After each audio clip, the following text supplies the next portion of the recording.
Për të gjithë ju që keni koll dhe ftohje në këtë periudhë, përdoreni këtë recetë. Ndërkohë që në vend ka shpërthyer edhe luhatje temperaturave, një nga shenjat që kanë më shumë persona të prekur janë në problemet e frymëmarrjes. Për këtë arsye, në këtë video do ju tregojmë se si të përmirësoni frymëmarrjen në mënyrë që të keni një shëndet më të mirë dhe më të sigurt. Rigoni Kuq është i famshëm për rolin e tij të rrallë dhe të mrekullueshëm. Studimet kanë treguar që 1 gram me rigon mund të ofrojë 42 herë më shumë antioksidant se 1 gram me mollë.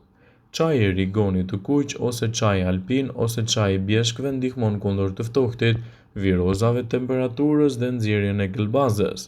Para se të fillojmë, bëni një like videos dhe ju lutem klikoni subscribe, do të na ndihmonit shumë. Trajtimin e çrregullimeve të frymëmarrjes. Rigoni Kuq gjithashtu është një recetë ideale kundër kollës së bardhë dhe nxit djersitjen dhe largimin e viruseve dhe bakterieve. Gjithashtu ajo është një zgjidhje shumë e mirë kundër rrufës, ftohjes dhe problemeve të gripit. Përgatitja dhe përdorimi i çajit me rigon të kuq bëhet në këtë mënyrë të thjeshtë në kushte shtëpie dhe rezultatet që do të merrni do të jenë fantastike. Në një sasi prej një luke çaji me rigon të thatë dhe të coptëzuar, hidheni atë në një enë, kushtoni një sasi prej 150 ml ujë të vluar. Ena mbulohet me kapak dhe lihet të qëndrojë kështu për të paktën 15 minuta. Më pas, lëngun e kulloni dhe ëmbëlsoni me mjaltë dhe pasi të jetë ftohur, atë mund ta shtoni edhe në dietën tuaj. Pas një periudhe 7 ditore duke pirë një sasi të vogël për të paktën 1 filxhan kafeje 2 ose 3 herë në ditë, përpara ushqimit, çaji mund të rigjenerojë shëndetin tuaj dhe të lehtësojë edhe problemet tuaja të frymëmarrjes. Përdorimi i kësaj teknike në kushte shtëpie gjithashtu mund të jetë një lehtësues kundër problemeve të frymëmarrjes.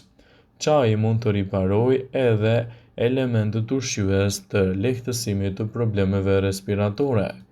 Gjithashtu, thithja e ajrit të ndotur, tymi i cigares dhe toksinat mund të ndikojnë ndjeshëm në krijimin e shqetësimeve dhe dëmeve të mushkërive.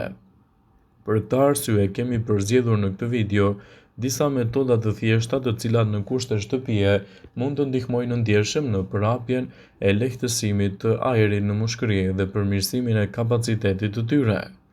Gjithashtu edhe mbajtje larg të inflamacioneve të njëpasnjëshme. Sipas Healthyside, për të përmirësuar kapacitetin e frymëmarrjes, ndiqni këto metoda. Terapia me avull. Thithja e avujve të ujit shton lagështinë në ajër, e cila ndihmon në lirimin e menjëhershëm të rrugëve të frymëmarrjes, sidomos në nxjerrjen e mykut. Kollitja e kontrolluar gjithashtu mund të ndihmojë edhe nxjerrjen e mykut dhe papastërtive nga mushkëritë tuaja. Është e rëndësishme që të qëndroni edhe në ambiente të pastra edhe të bëni stërvitje. Stërvitja bën që muskujt të punojnë më shumë dhe të rigjenerojnë frymëmarrjen duke çuar në një furnizim më të madh të oksigjenit në të gjithë trupin. Në këtë mënyrë përmirësohet qarkullimi i gjakut në të gjithë trupin duke bërë atë një mënyrë efikase dhe lehtësuese kundër këtyre komplikacioneve, citoi studimi. Njerëzit të cilët kanë probleme të rënda të mushkërive duhet të këshillohen me mjekun e tyre. Në ndihmë për të lehtësuar problemet të frymëmarrjes mund t'ju vijë gjithashtu edhe përdorimi i çajit jeshil. Çaji jeshil përmban shumë antioksidantë të cilët do të ndihmojnë edhe në reduktimin e inflamacionit në mushkëri. Edhe ushqimet antiinflamatore mund të jenë një zgjidhje shumë e mirë në këto raste. Këshillohet që të përfshini në regjimin tuaj ushqimor më shumë produkte siç është turmeriku, zarzavatet jeshile, qershit, boronicat, ullind, arrat, fasulet dhe thjerrzat. Dhe përfshirja e këtyre produkteve në dietën tuaj mund të përmirësojë gjithashtu edhe kapacitetin e frymëmarrjes. Ndotja, zakonet e këqija dhe mjedisi janë shkaktarët kryesorë të problemeve në mushkëri.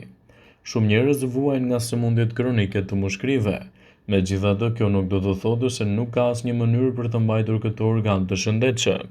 Mushkëritë kanë një aftësi magjike për të rigjeneruar, por për këtë gjë duhet të përpiqeni më shumë.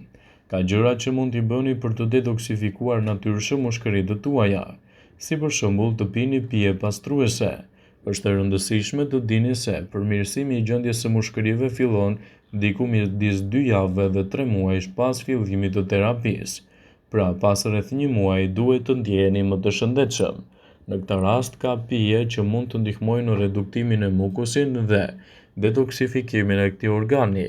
Pijet më të mira janë mjalti në kombinim me ujë në ngrohtë, ujë me limon, çaj i gjelbër, lëngu i karrotës, shafrani indiez dhe xhenxhefili, pijet me banane, spinaq, manafera dhe përdorimi i terapisë me krip. Terapia me krip është thithja e ajrit nga grimcat e vogla të kripës. Quhet haloterapi dhe është një trajtim alternativ që mund të lehtësojë problemet e mushkërive si astma, bronkiti dhe kolitja. Mund të vizitoni një dhomë të veçantë kripe ose të blini një dhamë duke shtuar krip Himalaje dhe ta përdorni në shtëpi. Merrni vajin e rigonit. Vaji i rigonit është një element natyral shumë i mirë për lehtësimin e frymëmarrjes. Bëni një përzierje 50-50 vaj të rigonit dhe vaj bajameje. Ju duhet 1 deri në 2 pika nën gjuhë dhe mbajini për 3 deri në 5 minuta, më pas e shplani gojën me ujë. Për ta ndjerë efektin duhet të bëni 3 herë në ditë për 1 deri në 4 javë. Banjot e nxehta mos i bëni më shumë se 3 herë në javë. Për frymëmarrje më të lehtë mund të përdorni një lagështues ajri ose të ngroheni në një banjë të ngrohtë. 2 deri në 3 herë në javë janë më se të mjaftueshme për të përsëritur këtë procedurë për të shmangur problemet e lëkurës.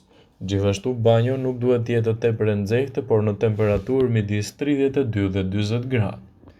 Bëni ushtrime të frymëmarrjes me gojën mbyllur. Këto ushtrime çlirojnë ajrin e bllokuar në mushkëri, përmirësojnë ajrosjen dhe shkaktojnë edhe relaksim të përgjithshëm. Relaksoni muskujt e qafës dhe të shpatullave. Merrni frymë ngadalë përmes undës duke numëruar deri në 2, por mbajini gojën mbyllur. Do të mjaftojë një frymëmarrje normale, jo shumë e thellë. Shtrëngoni buzët dhe filloni të nxirrni ngadalë duke numëruar deri në 4. Praktikojeni këtë teknikë 4 deri në 5 herë në ditë dhe rezultatet që do të merrni do të jenë fantastike dhe në lehtësimin e problemeve të mushkërive. Me ardhjen e dimrit vijnë edhe virozat, ndaj përdorimi i recetave alternative në kushte shtëpie mund të jenë një zgjidhje fantastike për lehtësimin e këtyre komplikacioneve të problemeve të shëndetit. Është e rëndësishme që të përdorni çajra të ndryshëm për të lehtësuar edhe problemet e sekrecioneve. Mund të na ndihmojnë sidomos edhe ato çajra të cilat ju ndihmojnë që të mos vuani nga bllokimet e hundës, ftohjes dhe alergji, të gjithë faktorët e shpeshtë që mund të çojnë në akumulimin e sekrecioneve të cilat më vonë rezultojnë në probleme të ndryshme të frymëmarrjes. Në këtë video do ju rendisim disa këshilla lehtësuese kundër këtyre shqetësimeve. Bima e lëpushkës është përdorur prej shekujsh në mjekësinë natyrore për të trajtuar probleme të ndryshme shëndetësore, veçanërisht ato në sistemin e frymëmarrjes. Ajo është një fabrikë e vërtet kundër rrufës, sekrecioneve dhe problemeve të ftohjes. Gjithashtu, bima është shumë e lehtësuese kundër këtyre komplikacioneve dhe përdorimi i kësaj recete në kushte shtëpie mund të jetë një zgjidhje afatgjatë. Gjendja e mushkërive tuaja rëndohet edhe më shumë gjatë stinës së dimrit, ku mushkëritë do të vuajnë edhe për shkak të shtimit të ndotjes. Tani trupi juaj çdo ditë reagon me koll të rënd, mirë po, kjo është vetëm një mënyrë për të luftuar infeksionet dhe për të nxjerrë gjithashtu jashtë reaksionet e mushkërive dhe mukozën. Ja se çfarë thot doktor Josef Markola i klinikës Mayo. Kolla konsiderohet gjithashtu akute nëse zgjat më pak se 3 javë, konsiderohet kronike nëse zgjat më shumë se 8 javë. Shkaktarët e kollës mund të jenë ftohja, gripi, irritimet nga ajri, inflamacionet të mushkërive, kolla dhe problemet të ngjashme. Gjithashtu edhe pse shkaktarët e kollës janë nga më të ndryshmit, kolla bën nxjerrjen e sekrecioneve të mukozës nga trupi. Ky është mekanizmi i vërtet i mbrojtjes së trupit tuaj për krijimin e elementeve që lehtësojnë frymëmarrjen. Ndonjëherë është më lehtë të thuhet pse kolliteni mirë, por mund të jetë edhe mister pse ajo shkaktohet. Vëmendje, ju bëjmë me dije se informacionet në këtë video kanë për qëllim që të plotësojnë, të mos zhvendësojnë këshillat e mjekut tuaj ose të ofruesit të kujdesit tuaj shëndetësor, dhe nuk kanë për qëllim që të mbulojnë të gjitha përdorimet e mundshme. masat paraprake ndër veprimet ose dhe efektet e tyre negative për shëndetin tuaj. Pasi ta dëgjoni këtë video, do ju ftoja t'i bënit like dhe ta shpërndanit atë në profilin tuaj në mënyrë që të informohen dhe miqtë e tu.